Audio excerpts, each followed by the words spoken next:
Halo semuanya dan selamat datang. Saya sangat senang berada di sini bersama kalian hari ini karena apa yang akan saya bagikan bukan hanya ringkasan dari sesuatu yang saya baca, tetapi cerita tentang sesuatu yang benar itu benar. Aku hidup masuk saya ka. Dan saya berjanji bahwa saya tidak akan menggunakan ungkapan ini dengan ringan. Sakit aja yang berbicara ketika orang-orang mengatakan ini memeria bagi hidup saya untuk jenis blender baru atau aplikasi kebugaran. Tetapi dalam kasus ini, saya merasa saya dapat mengatakannya dengan total, ketulusan mutlak. Saya ingin memulai dengan mengajukan pertanyaan kepada kalian. Pertanyaan yang sama yang beberapa bulan lalu mengguncang fondasi eksistensi saya. Apakah kamu hidup atau kamu hanya ada? Karena saya, jika harus jujur secara brutal dengan kalian, hanya ada. Saya menjalani hidup saya dengan autopilot. Saya bangun, pergi bekerja, pulang ke rumah, menonton TV, tidur. Dan hari berikutnya, semuanya sama. Itu adalah rutinitas yang nyaman tentu saja. Tetapi di bawah permukaan ada ketidakpuasan yang tidak bisa saya sebutkan. Rasanya seperti saya tidur dengan mata terbuka. Saya melewati hidup alih-alih benar-benar menjalaninya. Semuanya berubah ketika saya menemukan sebuah buku berjudul Archetype Kamu oleh Gabriela Dalbertas dan Giuseppe Vercelli. Pada awalnya saya skeptis. Saya pikir itu adalah manual pengembangan diri biasa yang penuh dengan formula ajaib. Tetapi saya salah sepenuhnya. Buku ini memberi saya cara membaca realitas yang membalikkan semua yang saya pikir saya tahu tentang diri saya dan dunia. Hari ini saya ingin membawa kalian bersama saya dalam perjalanan ini. Saya ingin berbagi pelajaran mendalam yang saya ambil, bagaimana mereka mengubah saya, dan yang paling penting, bagaimana kalian dapat menerapkannya secara konkret dalam hidup kalian untuk berhenti menjadi figuran dan menjadi protagonis dari cerita kalian sendiri. Pelajaran pertama yang besar yang menggantam saya seperti kereta cepat adalah ini. Hidup bukanlah serangkaian peristiwa acak yang menimpa kita. Ini bukan lotre di mana kadang kamu menang dan kadang kalah tanpa alasan. Hidup adalah perjalanan inisiasi. Ini adalah jalan menuju kebangkitan. Sebelum memahami ini, saya hidup dalam logika korban. Jika sesuatu yang buruk terjadi pada saya, reaksi otomatis saya adalah mengapa saya betapa sialnya.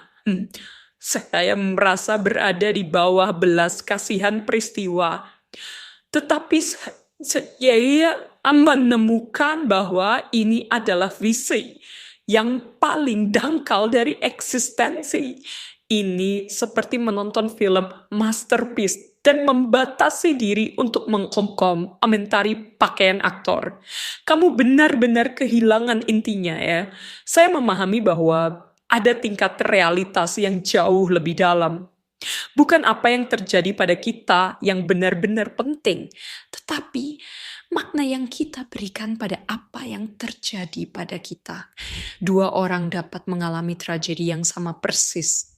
Yang satu keluar hancur, yang lain keluar berubah dan lebih kuat.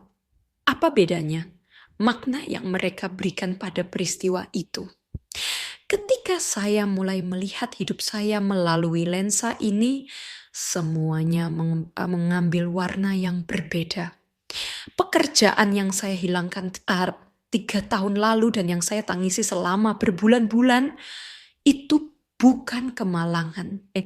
Itu adalah dorongan yang diperlukan. Satu-satunya yang mampu menggerakkan saya untuk membuat objek mencari sesuatu yang lebih baik. Hubungan yang berakhir buruk dan menghancurkan hati saya bukan korban doang. Itu adalah kesempatan yang menyakitkan, tetapi perlu untuk memahami apa yang benar-benar saya inginkan dan belajar untuk berdiri sendiri.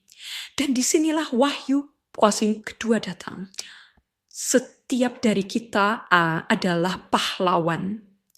Saya tidak berbicara tentang superhero dengan jubah. Saya berbicara tentang pahlawan metropolitan. Saya berbicara tentang kamu yang bangun di pagi hari dan menghadapi ketakutanmu, alih-alih bersembunyi di bawah selimut. Menjadi pahlawan bukan hadiah genetik, itu adalah pilihan.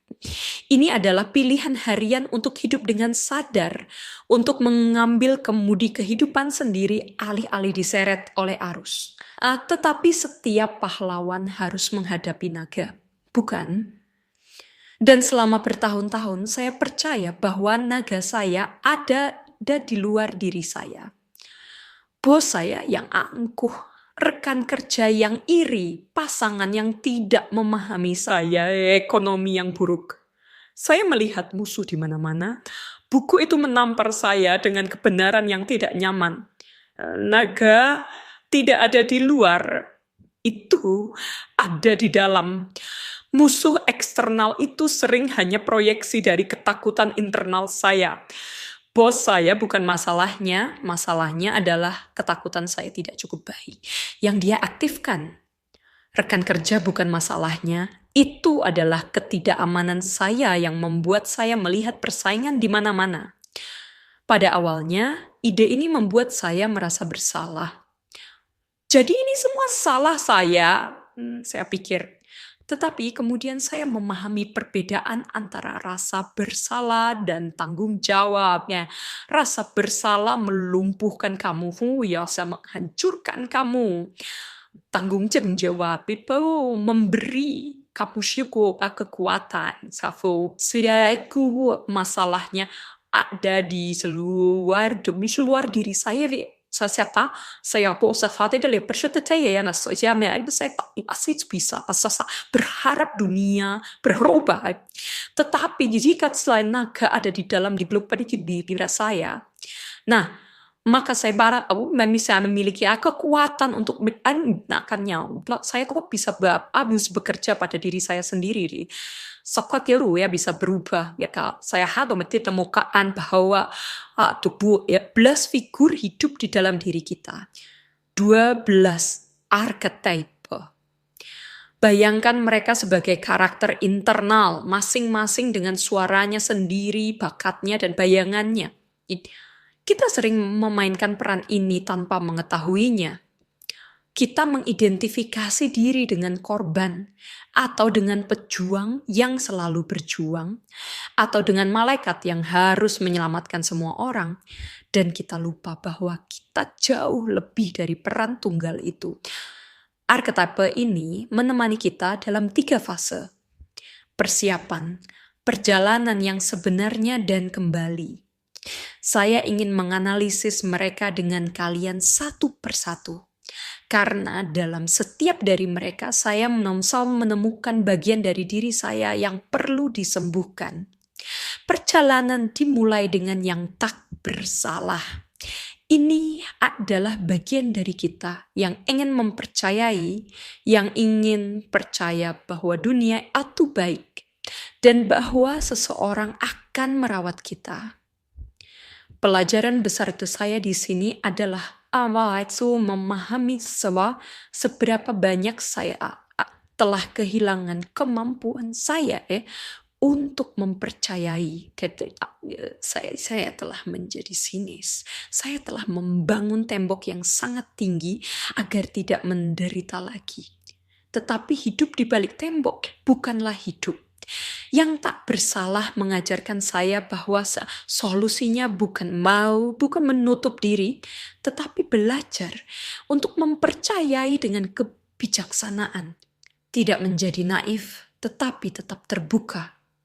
Saya harus melakukan pekerjaan yang mendalam, mengosongkan koper saya. Sejak masa kecil kita membawa keyakinan yang bukan milik kita, tetapi milik orang tua kita atau masyarakat. Kamu tidak cukup, dunia berbahaya. Kamu harus berusaha keras untuk dicintai. Saya harus membuka koper itu dan membuang semua yang bukan milik saya untuk bepergian dengan ringan. Kemudian ada yang yatim. Ya Tuhan, betapa saya melihat diri saya di dalamnya. Yang yatim adalah bagian yang merasa dikhianati, ditinggalkan, korban dari sistem. Ini adalah suara kecil yang mengeluh. Tidak ada yang membantu saya, Tia. Saya harus melakukan semuanya sendiri. Saya adalah yatim profesional. Saya mengeluh terus-menerus. Jika ada yang salah, itu selalu kesalahan orang lain. Tetapi saya harus mengakui kebenaran yang brutal. Saya yang menyabotase diri saya sendiri. Dengan mentalitas korban saya ini menjauhkan orang-orang dan peluang. Transformasi terjadi. Saya eksperimenteh, pendukungku seseorang untuk menyelamatkan saya, dan memutuskan untuk menyelamatkan diri saya sendiri. Saya belajar bahwa otonomi bukan kesepian. Saya bisa mencandelakan diri saya sendiri dan pada saat yang sama membiarkan orang lain membantu saya. Saling ketergantungan ini adalah kekuatan sejati dari yang yatim yang berkembang. Kita sering berpikir tentang pejuang sebagai sesuatu yang kejam, tetapi tidak seperti itu.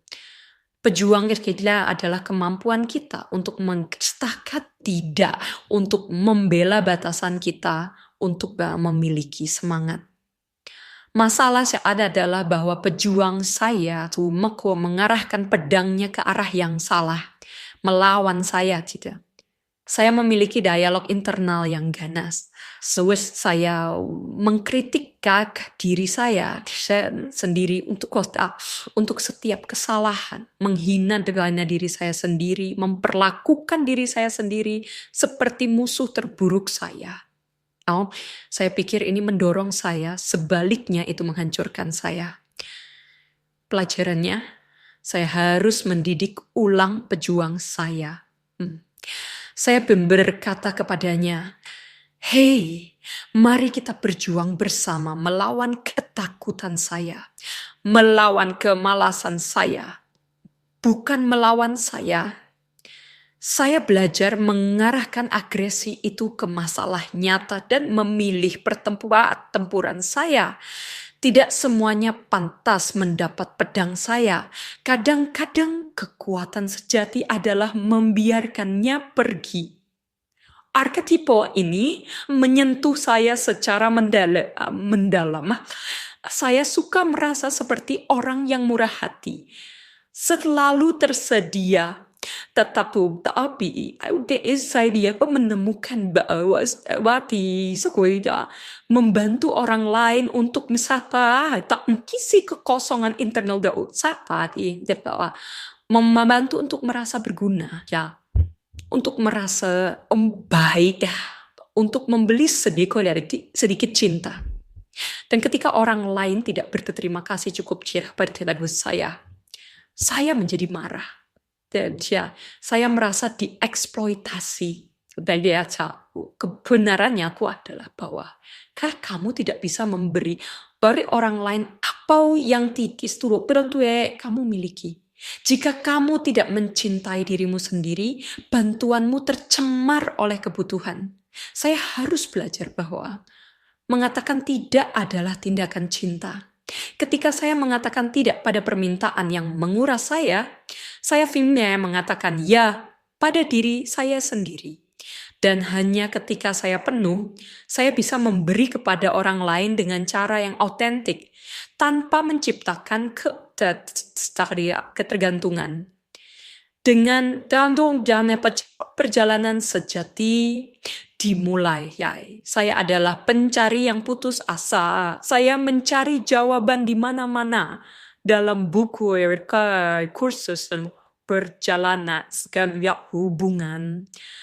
Saya siap dan mencari sesuatu yang lebih, yang membuat saya merasa lebih sapat.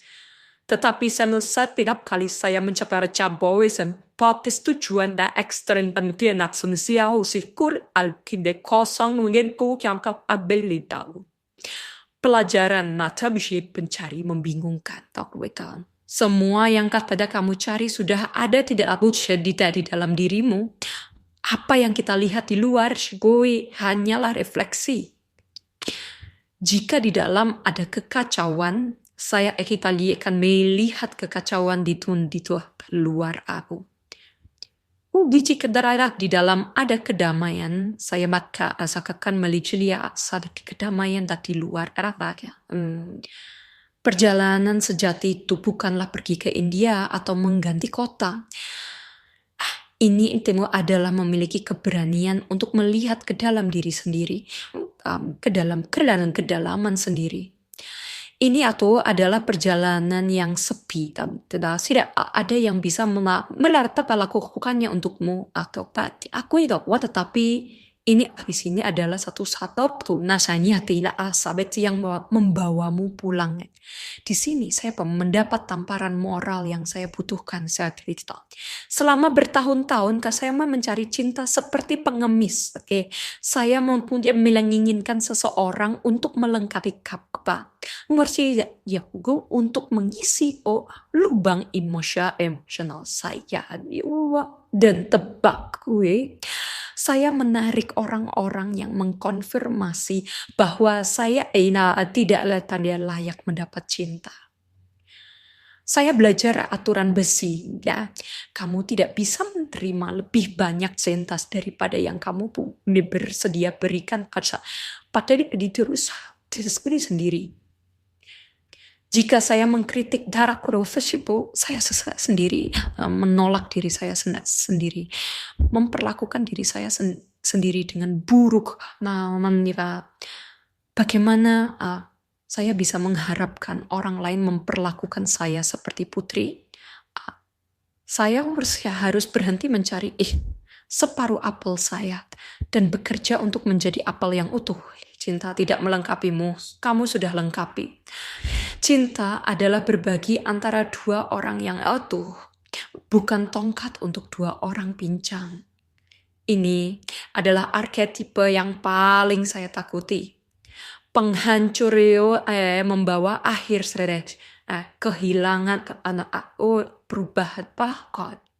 Dan saya berubah, saya berpegang pada segalanya, bahkan pada apa yang menyakiti saya, hanya untuk tidak menghadapi kekosongan. Tetapi saya memahami bahwa tanpa kehancuran tidak ada penciptaan. Sama seperti pohon harus membiarkan daun kering jatuh untuk membuat yang baru tumbuh di musim semi. Demikian juga saya harus melepaskan identitas lama saya.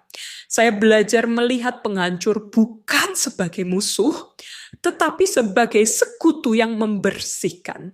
Ini menghilangkan apa yang tidak lagi diperlukan untuk memberi ruang bagi yang baru.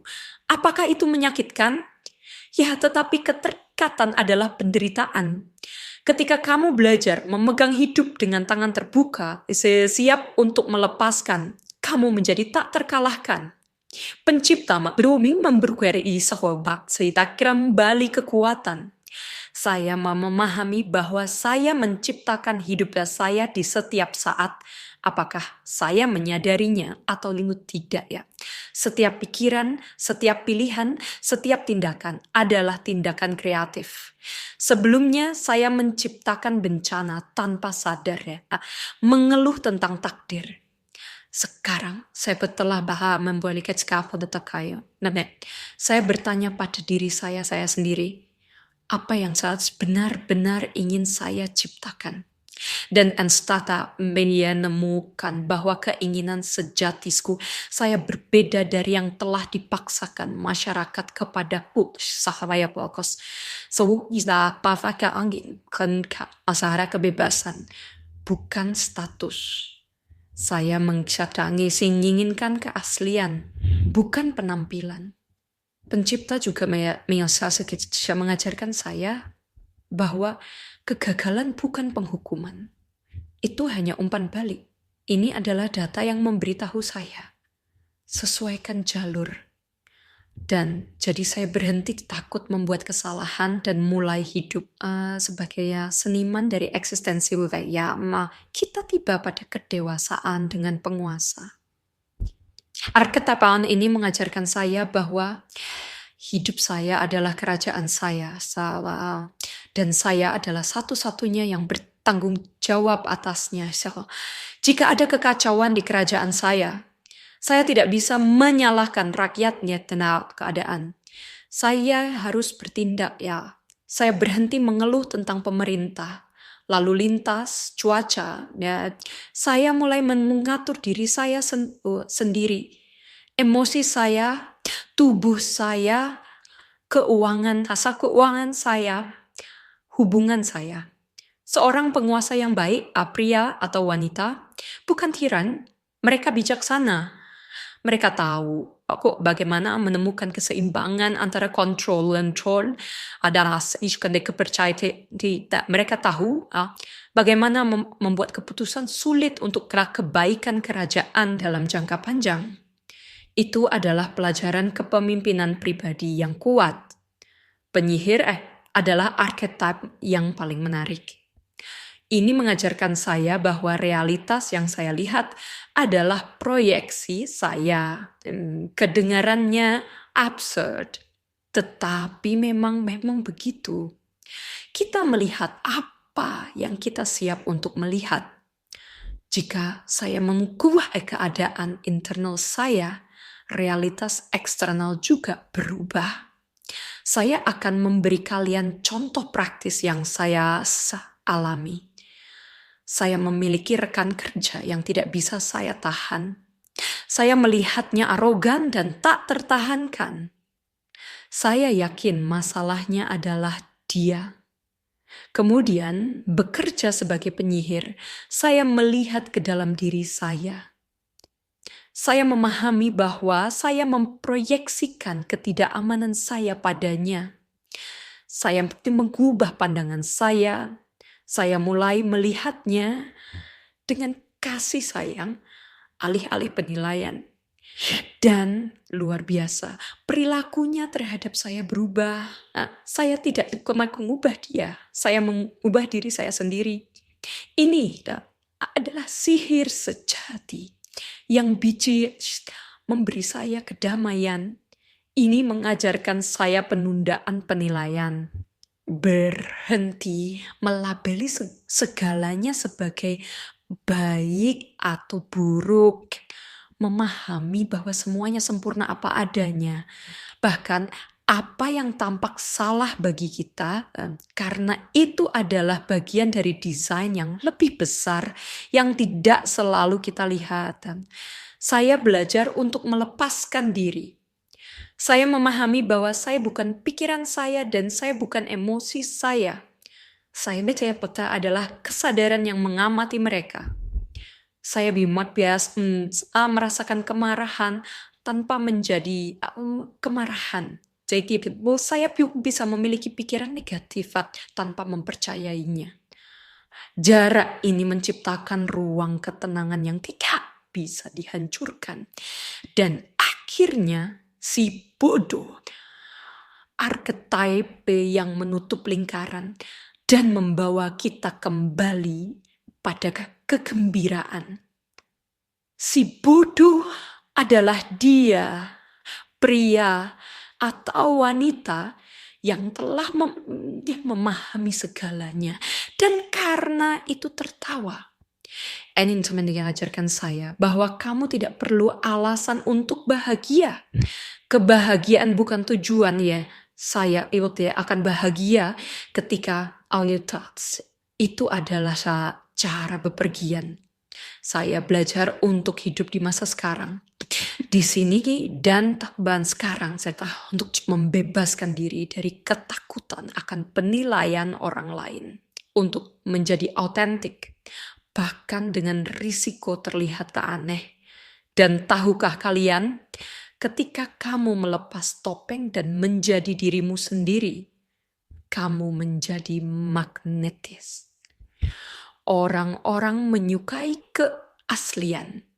Si bodoh mengajarkan saya untuk mengambil hidup sebagai permainan kosmik. Untuk tertawa pada masalah saya dan menari dahat hujan. Saya ingin menyimpulkan dengan berbicara kepada kalian tentang konsep yang meresapi seluruh buku dan yang mungkin paling transformatif. Bayangan. Selama bertahun-tahun saya mencoba menjadi orang baik dengan menekan bagian gelap saya, kemarahan, keegoisan, ketakutan. Tetapi bayangan yang ditekan menyabotase kita. Saya belajar bahwa bayangan bukan musuh. Itu adalah harta terbesar saya. Di dalam bayangan ada kekuatan super saya yang tersembunyi. Jika kamu menekan kemarahan, kamu juga bisa menekan kemampuan untuk membela diri already men kebesudah hajuangku. Jika kamu menikah penacahan keegoisan ipan kamu balok maninja kosa akan mas pakuan untuk mendakin dan menjadi dirimu sendiri. Kekasih. Jika kan kamu menekan ketakutan, kamu menekan kehati-hatian yang dah perlukan. Saya berhenti menghakimi diri saya sendiri. Saya mulai menerima semuanya tentang saya, cahaya, dan bayangan kita. Ya, saya memiliki bagian gelap ini. Ini adalah bagian dari saya ya. Tidak ada apa-apa. Dan dalam penerimaan itu, saya menemukan keutuhan saya. Bagaimana saya menerapkan semua ini dalam kehidupan sehari-hari? Berikut data adalah beberapa contoh konkret. Aku dalam kehidupan karena tidak lagi mencari seseorang untuk menyelamatkan atau melengkapi saya. Saya akhirnya berbagi persekusi sebagai orang yang utuh. Saat dia telah menjadi lebih sehat dan bisa memuaskan. Kehadiran dari papa tahu tidak kerja sebenarnya ya perkara itu telah tak kuku berkukuin kok apa yang seharusnya saya lakukan pelaku dan elemen pertama di apa yang saya sukai pencari pencipta itu berisiko, tetapi sekarang saya bekerja dengan gembira dan paradoksnya hasil ekonomi telah membaik karena saya menaruh hati saya di dalamnya dan dengan diri saya sendiri. Dialog internal itu telah berubah. Saya tidak lagi menghina diri saya sendiri. Saya telah menjadi ada sekutu terbaik saya. Saya memperlakukan diri saya sendiri dengan kebaikan yang juga akan saya gunakan dengan teman yang terkasih. Menghadapi masalah. Ketika masa kesulitan datang, saya tidak lagi bertanya pada diri saya sendiri, aku sih mau ngapa saya ke? Tetapi saya mengaktifkan penyihir dan bertanya, apa yang butuh harus saya pelajari dari ini? Bagaimana mana menurut saya pada bicara memang subahnya. Ayo dengan teman-teman, saya bisa berbicara dengan kalian selama berjam-jam. Tetapi kebenarannya adalah bahwa perjalanan saya adalah pribadi dan perjalanan kalian akan berbeda, unik. Oleh karena itu saya mengundang kalian dengan sepenuh hati untuk tidak berhenti pada kata-kata saya. Pergi ke sumbernya. Ambil salinan Kata Apa Kamu oleh Gabriela D'Albertas dan Giuseppe Vercelli. Ini bukan buku untuk dibaca dan diletakkan di rak. Ini adalah peta.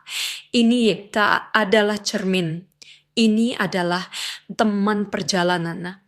Ini penuh dengan latihan dan tes yang dia akan membantu kalian memahami di mana kalian berada dan kemana kalian harus pergi. Jika kalian merasa bahwa kalian hidup dengan rem tangan tertarik, jika kalian merasa seperti korban, jika kalian mencari makna yang lebih dalam, buku ini adalah untuk kalian. Ini adalah investasi pada diri sendiri yang akan membayar kalian kembali seumur hidup. Saya belum tiba. Saya bukan guru yang tercerahkan. Saya adalah seorang pelancong, sama seperti kalian yang terus belajar setiap hari. Kadang jatuh, kadang bangkit, tetapi selalu dengan kesadaran baru. Saya meninggalkan kalian dengan pertanyaan yang memulai semuanya bagi saya. Apakah kamu hidup? Atau kamu hanya ada? Jika jawabannya tidak kamu sukai, kamu tahu apa yang harus dilakukan. Perjalanan menunggumu. Episode ini juga berakhir. Kami berharap kalian menyukai topiknya dan kami akan bertemu kalian segera untuk topik lain yang dapat membantu kita semua untuk meningkatkan hidup kita.